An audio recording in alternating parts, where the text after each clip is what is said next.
আমার কলকাতা কত কিছুরই না সাক্ষী থাকলো। কখনো প্রশ্নপত্র ফাঁস হয়ে যাচ্ছে, তার জন্য আন্দোলনে ভাবি চাকুরিজীবীরা পথে নেমেছে। আবার কখনো নিট স্ক্যামে তারা জড়িত। কতটা ধৈর্য ধরতে হয় বলুন তো, কতটা রাত জাগতে হয় বলুন তো, কত বড় সিলেবাস তাদেরকে পড়তে হয়। আসলে আমার কোনো ক্ষমতা নেই, কারণ আমি একজন সাহিত্যের ছাত্রী, কারণ নিজেকে মনে করি আমি কলম পেশা মজুর, কলমই আমার হাতিয়ার, আর কিছু কথা উবাচ বা বাচ্যই আমার ক্ষমতা।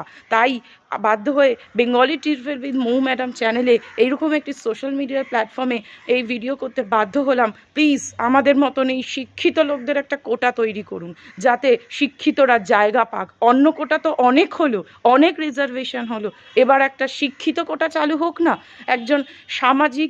একজন সচেতন নাগরিক হয়ে সকলের প্রতি, যারা নিয়মের রক্ষক, তাদের প্রতি আবেদন রইল।